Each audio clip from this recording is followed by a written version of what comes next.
Hi friends, welcome back. Indian Constitution Prime Minister Chapter by Joy Civil Service Academy by PRAVEEN JAYARAMAIAH. In this video, we are going to cover the entire topics related to the Prime Minister, and we hope it will be very useful for the preparations. And yes, let's start the class. Before starting with the chapter of Prime Minister, it is very important to remember that Indian Constitution have borrowed the parliamentary form of government from British Constitution where Prime Minister is the real executive and President is just a nominal executive. Prime Minister is also known as de facto and President is also known as de jure. And one more thing very important to remember here is that who is the head of the government, who is the head of the state, please make it clear. Head of the government is always Prime Minister and head of the state is President. Appointment of the Prime Minister. Indian Constitution says it has no specific provision provided for the appointment of the Prime Minister, but Article 75 says only President will appoint the Prime Minister. It is very important to remember Indian Constitution has not specified anything regarding the appointment of the Prime Minister. Article 75 says the president will appoint the prime minister. That doesn't mean president can appoint anyone as he wishes. In the Indian parliamentary form of government, we have Rajya Sabha and Lok Sabha, the two houses of Rajya Sabha and Lok Sabha. In the Lok Sabha, we have the majority party that has won in the general election. The majority leader who has the majority in the Lok Sabha can be appointed as prime minister by the president only when he proven the majority in the Lok Sabha. Appointment of the prime minister is continuation part. When there is a no majority, situation discretion in selecting the prime minister arises. Either prime minister can be appointed from the larger party or the coalition of two or three smaller parties formed together to form the government. Even he has to prove the majority within a month. When in the general election, in the Lok Sabha, in the general election, a party need to secure more than 50% seats to form the government. If not, the situation is called as no majority, then that leads to situational discretion in selecting the prime minister for the president. President can use his discretion in selecting the prime minister either from a larger party or from a coalition government. Yes, if the Prime Minister dies suddenly, President can appoint. In the previous slide, we have seen that situational discretion arises only when if there is no majority. Here, if the majority party is there in the Lok Sabha, then if they appoint any new leader, then President has no choice but to appoint him as Prime Minister. That is what happened in the case of Rajiv Gandhi. His previous Prime Minister Indira Gandhi died in the office. Then the party, Congress party, selected the Rajiv Gandhi as a new leader, and he has to become a Prime Minister of India. The President has no choice but to appoint him as a Prime Minister, and even he has to prove the majority. Question that can a person who is not a member of either house of parliament can he become a prime minister of India? And answer is yes. This is the beauty of Indian democracy.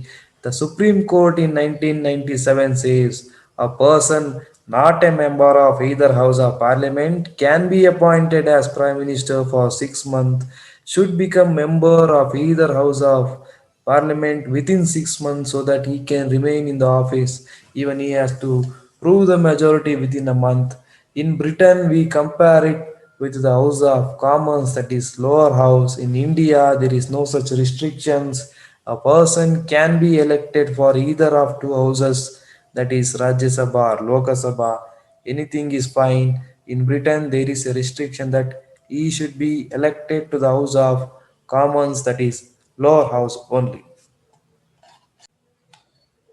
There are few examples who are the members of Rajya Sabha and were appointed as Prime Minister of India, as we see H.D. Devegowda, Indira Gandhi, and Manmohan. Oath of the Prime Minister. Before the Prime Minister enters upon his office, the President administers to him the oath of office and secrecy. In his oath of office, the Prime Minister swears to bear true faith and allegiance to the Constitution, to uphold the sovereignty and integrity of India, to faithfully discharge his duties of his house, to do right to all manner of people in accordance with the constitution and law without fear. And oath of secrecy is the Prime Minister swears that he will not directly or indirectly communicate or reveal to any person any matter that is brought under his consideration known to him as a union minister, except as it may be required for the due discharge of his duty as such a minister, unless it is required to disclose something for the minister, then only Prime Minister can share a message or confidential matters. Unless Prime Minister should not disclose the matters that need to be kept confidentially, so that it will not be harmful for the country. So this is what the oath of secrecy says. Term of office of Prime Minister, it is not fixed. Hold the office during pleasure of the President, and as long as he enjoys the majority in Lok Sabha, Prime Minister cannot be removed. If Prime Minister loses the confidence, he must resign or President can dismiss him. Salary is determined by Parliament from time to time. It includes personal accommodation, travelling allowances. When it comes to the term of office of Prime Minister, it is not fixed because he will remain in the office until he have the majority in the Lok Sabha. As long as he enjoys the majority in Lok Sabha, Prime Minister cannot be removed, even though we call him as a he will be hold the office during the pleasure of the president. That doesn't mean president can remove him anytime as he wishes. No, it is not possible. Prime Minister will enjoy to continue be in the office unless he have the majority in the Lok Sabha. Only when the Prime Minister loses the majority in the Lok Sabha, then he must resign or President can dismiss him. These 2 points are very much important to remember. If Prime Minister loses the confidence, he must resign or President can dismiss him. Even the salary is determined by the Parliament from time to time. It includes personal accommodation, travelling. Salary of the Prime Minister is 2,80,000 rupees. Powers and functions of Prime Minister in relation to the Council of Ministers. Prime Minister recommends the President to appoint as a minister, ask a minister to resign or advise President to dismiss him. Prime Minister can allocate, reshuffle various portfolios, guides, direct, control activities of all ministers. Prime Minister can guide, direct, control activities of all ministers, can bring collapse of Council of Ministers by resigning. If Prime Minister resigns from his office, then it leads to the collapse of the Council of Ministers. Even they has to resign from the office, as Prime Minister is the head of all the ministers. So if he resigns, all other minister has to resign. He recommends to the President for the appointment of other ministers. President can appoint a minister member as a minister only on the basis of recommendation by the Prime Minister, and Prime Minister ask minister to resign or he can advise President to dismiss him, and even Prime Minister can allocate, reshuffle various portfolios whenever he requires or whenever he wishes to. These are the powers and function in relation to the Council of Ministers. Powers and function in relation to the President. Prime Minister communicate all decisions of the Council of Ministers, furnish such information to administer as President may call for, advise President on important appointments.